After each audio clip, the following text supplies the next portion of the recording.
আমি বলতে চাই, আপনারা যে রাষ্ট্রপতির নির্বাচন নিয়ে খুব ব্যস্ত প্রকাশ করছেন, সেই বাংলাদেশের ২৭তম রাষ্ট্রপতি যে অন্যাল কলি দাঁড়াচ্ছেন তিনি জামাত থেকে, কিন্তু তিনি যদি তার নিজের দলীয়ভাবে দাঁড়াতেন নিজের দল থেকে, তাইলে আমি খুব খুশি হতাম।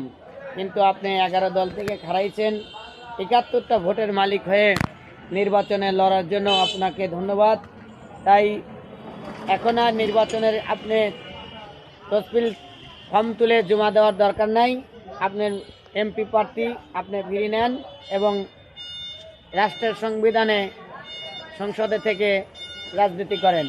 আমি মোহাম্মদ আব্দুল হালিম, জাতীয় মুক্তিযোদ্ধা কাউন্সিলর, ঢাকা হেডকোয়ার্টার এবং মুক্তিযোদ্ধা বিষয়ক মন্ত্রণালয়ের মন্ত্রী পরিষদের চেয়ারম্যান মোহাম্মদ আব্দুল হালিম, ঢাকা।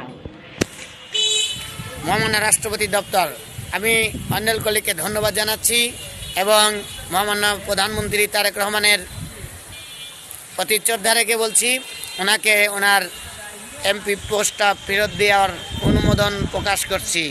আর ওনার দাঁড়ানো রাখবে না। মহামান্য রাষ্ট্রপতি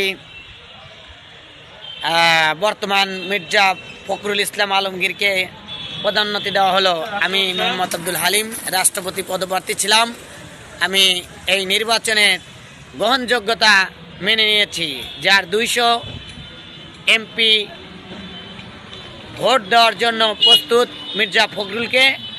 আর আমরা 50টা 71টা ভোট নিয়ে এই ভোটে জয়ী হওয়া সম্ভব না। তাই আমি যার যার স্থানে থেকে যাওয়ার জন্য আহ্বান জানাচ্ছি। আসসালামু আলাইকুম। নির্বাচন কমিশনার, আপনি নির্বাচন স্থগিত করুন। ধন্যবাদ সবাইকে। বাংলাদেশের সবাই দোয়া করবেন। আসসালামু আলাইকুম।